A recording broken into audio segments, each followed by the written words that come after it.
अशोक गहलोत सरकार में हुआ पेपर लीक, भजनलाल सरकार में ठेके पर मचा बवाल। कांग्रेस राज में पेपर लीक और भाजपा राज में मिला ठेका। राजस्थान में एक नया विवाद। राजस्थान में इन दिनों एक और बड़ा सवाल उठ गया है। दरअसल जो सुरेश ढाका कांग्रेस सरकार के तत्कालीन सरकार के समय पेपर लीक का मुख्य आरोपी था, उसे भाजपा सरकार ने एक बड़ा ठेका दिया है, टेंडर को मंजूरी दी है, जिसके बाद राजस्थान में सियासी बवाल मच गया है। आइए नजर डालते हैं पूरी रिपोर्ट कार्ड पर, लेकिन उससे पहले आप इस वीडियो को सबसे पहले एक बार दबाकर शेयर जरूर करें। इसके साथ ही पेपर लीक की घटनाओं को लेकर और राजस्थान की भजनलाल सरकार को लेकर आप क्या कुछ कहना चाहते हैं, अपनी प्रतिक्रिया भी कमेंट सेक्शन में जरूर भेजना।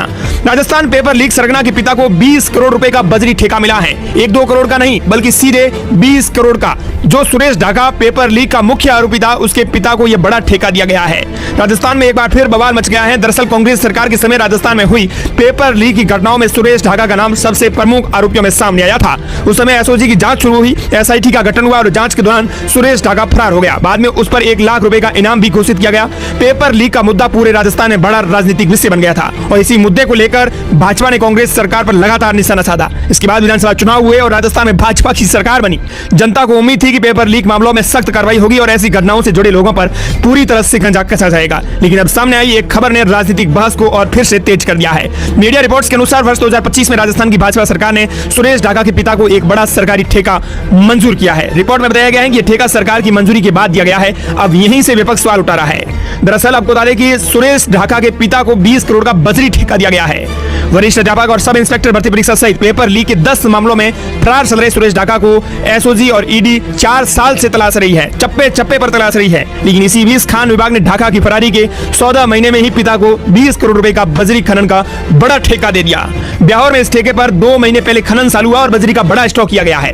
ढाका के घर दबिश देने के बाद अतिरिक्त पुलिस अधीक्षक प्रकाश चंद शर्मा के नेतृत्व में एसओजी की टीम ने खनन ठेके पर छापेमारी की। एसओजी को खनन में पेपर लीक का पैसा लगा होने का शक हुआ। एसओजी पड़ताल कर रही है कि खनन में ढाका परिवार के साथ कौन कौन शामिल है। आशंका है कि पर्दे के पीछे और भी कई बड़े लोग हो सकते हैं। अब एसओजी जांच कर रही है कि इसमें सुरेश ढाका का पेपर लीक का पैसा तो नहीं लगा है। वहीं खनन लीज दिए जाने की सूचना मिलते ही क्षेत्र के करीब 10 गांव विरोध में उतर आए हैं। 2024 में दिया गया ठेका, दिसंबर 2025 में खनन विभाग ने दी मंजूरी। उस समय भाजपा की सरकार बनी थी। दरअसल जुलाई 2024 को आरक्षित दर पर 40 लाख पर ई निविदा आमंत्रित की गई। इस पर अधिकतम बोली ढाका कंस्ट्रक्शन ने 20.05 करोड़ रुपए लगाई। ये फर्म ढाका के पिता मांगी लाल की ही है।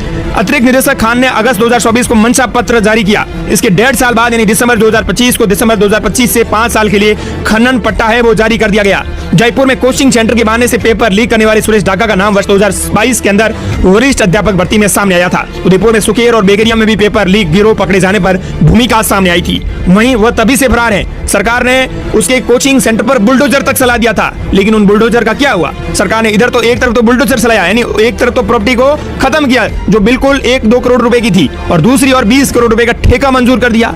ये 2 तरह के कारनामे चल रहे हैं। ढाका एसआई जयन सहित तमाम 10 बड़े भर्ती मामलों में आरोपी हैं। एडीजी विशाल बंसल ने बताया कि एसओजी ने ढाका के खिलाफ 3 जुलाई 2026 को ही एमएसए से लुक आउट सर्कुलर जारी कराया है। चांचोर के असलपुर गांव का रहने वाला सुरेश ढाका सामान्य परिवार से ही था। सुरेश ने 8वीं तक की पढ़ाई गांव के स्कूल से की थी। इसके बाद जालोर में 10वीं और 12वीं कक्षा तक पढ़ाई की। उसने बीए की पढ़ाई भी जोधपुर से की। वहां से उसने कंप्यूटर साइंस में डिग्री भी ली। यूनिवर्सिटी में सुरेश के साथ पढ़ने वाले दोस्तों ने बताया है कि उसके पास कई बार बस में किराया देने के लिए भी तक रुपए नहीं थे। कई बार दोस्त ही उसका किराया भरते थे और खाना खिलाते थे। लेकिन इस बार ढाका के मामले को लेकर जो अब खबर आई है, इसने पूरे राजस्थान को चौंका दिया है। यह भी ध्यान देने वाली बात है कि रिपोर्ट में ठेका सुरेश ढाका को नहीं बल्कि उसके पिता को दिए जाने का उल्लेख है। सरकारी प्रक्रिया में यदि कोई व्यक्ति पात्रता की सभी शर्तें पूरी करता है तो उसके खिलाफ कानूनी प्रतिबंध नहीं है, तो ठेका स्वीकृत किया जा सकता है। ऐसे मामलों में अंतिम मंजूरी संबंधित सरकारी प्रक्रिया के तहत ही दी जाती है। यही कारण है कि इस पूरे मामले को लेकर राजनीतिक आरोप प्रत्यारोप तेज हो गए हैं। कांग्रेस इस मुद्दे पर भाजपा सरकार को घेर रही है, जबकि भाजपा पहले कांग्रेस शासन में हुए पेपर लीक मामलों को लेकर लगातार सवाल उठाती रही है।